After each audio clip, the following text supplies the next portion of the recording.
हे छत्रपती शिवाजी महाराजांच्या जीवनपटातील व मराठा साम्राज्याच्या इतिहासातील एक महत्त्वाचा भाग.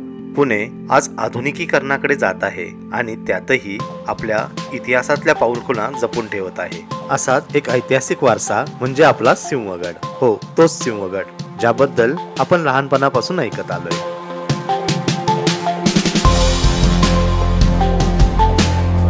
पुण्यापासून साधारण 25 किलोमीटर अंतरावर असणारा हा किल्ला समुद्र सपाटीपासून सुमारे 4400 फूट उंच आहे. सह्याद्रीच्या पूर्व शाखेवर पसरलेल्या भुलेश्वराच्या रांगेवर हा गड आहे. 2 पायऱ्यासारखा दिसणारा खंदकाचा भाग आणि दूरदर्शनचा उभारलेला टॉवर यामुळे तो पुण्यातून कुठूनही लक्ष वेधतो. पुरंदर, राजगड, तोरणा, लोहगड, विसापूर, तुंग असा प्रचंड मुलूक या गडावरून दिसतो.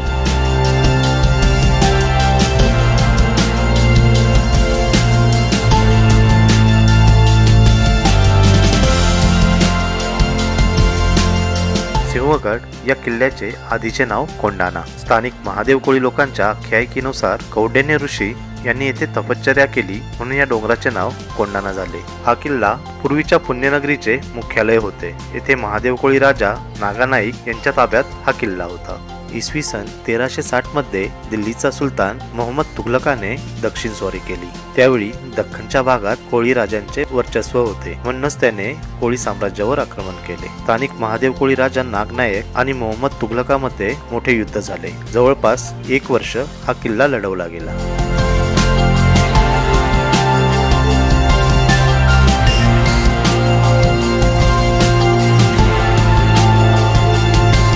पूर्वी हा किल्ला आदिलशाही राजवटीत होता. पुरंदरच्या तहात जे किल्ले मोगलांना दिले गेले त्यामध्ये कोंढाण्याचा देखील समावेश होता. मोगलांतर्फे उदयवान राठोड हा कोंढाण्यावरचा अधिकारी होता.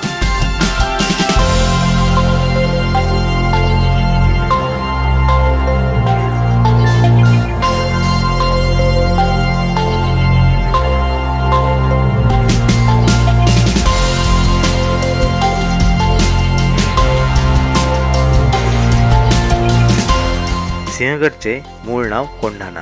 छत्रपती शिवाजी महाराजांच्या काळात त्यांचे विश्वासू सरदार आणि बालमित्र तानाजी मालुसरे आणि त्यांच्या मावळ्यांनी हा किल्ला एका चढाई दरम्यान जिंकला. या लढाईत तानाजींना वीरमरण आले आणि प्राणाचे बलिदान घेऊन हा किल्ला जिंकल्यामुळे शिवाजी महाराजांनी गड आला पण सिंह गेला हे वाक्य उच्चारले. तेव्हापासून कोंढाण्याचे नाव सिंहगड झाले. कोंढाण्याच्या लढाईचे वर्णन आपण एका पोवाड्यातून ऐकू.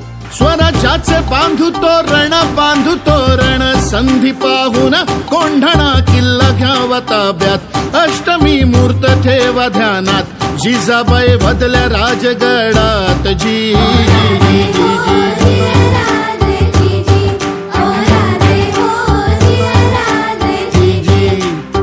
कोंढाण्यासारखा बळकट किल्ला मोगलांच्या हाती असणं बरं नाही.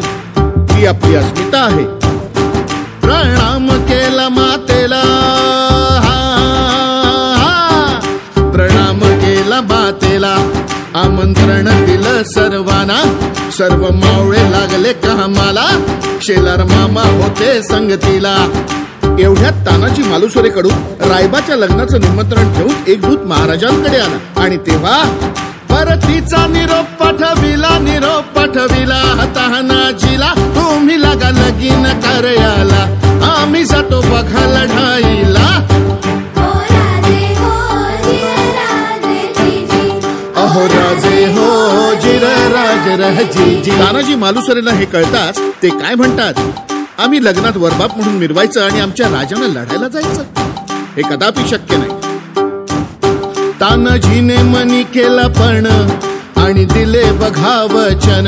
आधी करू लग्न कोंढाण्याचे, नंतरच लग्न रायबाचे. घ्यावे ऐकून एवढे आमुचे रजी. जी जी जी जी जी. प्रणाम केला राजाला,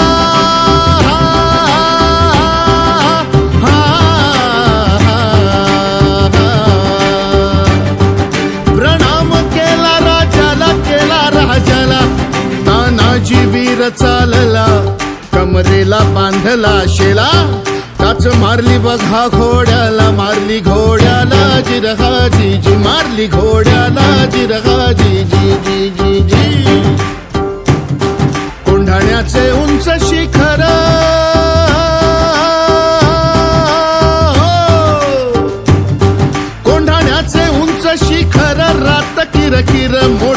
गड गडावर जावे तरी कसे टाकावे कुडीकडून फासे.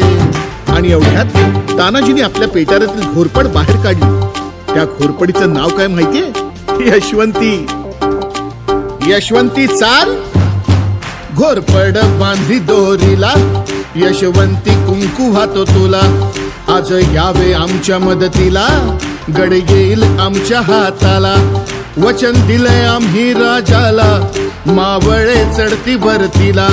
जागी होतो स्वाभिमानाला, असे करून चढले कोंढाणा. चढले कोंढाणा जिरहा जी जी, चढले कोंढाणा जिरहा जी जी जी जी जी.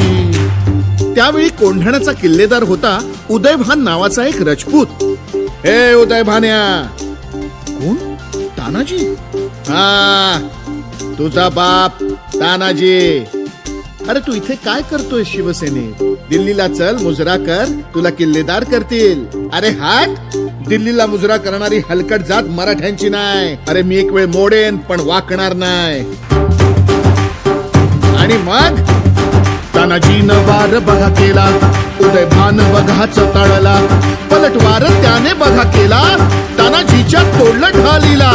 कमरेचा काढून शेला, शेल्यावर घेती वाराला.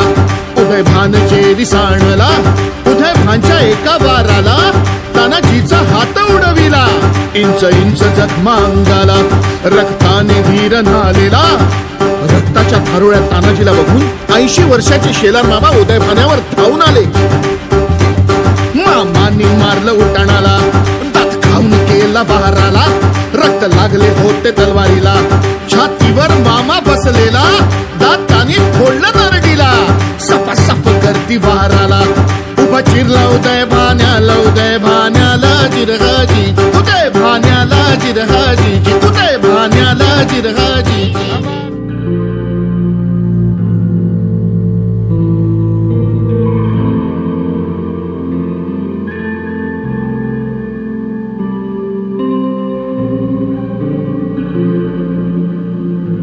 आजही या गडावर खूप सारी ठिकाणं आहेत जी आपण गडावर पाहू शकता. त्यामध्ये दारूचे कोठार, टिळक बंगला, कोंढाणेश्वर, श्री अमृतेश्वर भैरव मंदिर, देवटाके, कल्याण दरवाजा, तसेच उदयभानाचे स्मारक, झुंजार बुरुज, डोनगिरीचा म्हणजेच तानाजी कडा, राजाराम महाराज यांचे स्मारक आणि नरवीर सुभेदार तानाजींचे स्मारक येथे आहे. तीनही ऋतूंमध्ये हा किल्ला आपल्याला वेगळा अनुभव देतो. हा किल्ला पुण्यापासून अवघा 20 ते 25 किलोमीटर अंतरावर आहे. मित्र आणि मैत्री याचा अभूतपूर्व अनुभव देणारी ही सिंहगडची कहाणी आपण अनुभवण्यासाठी नक्कीच सिंहगडला व्हिजिट करा.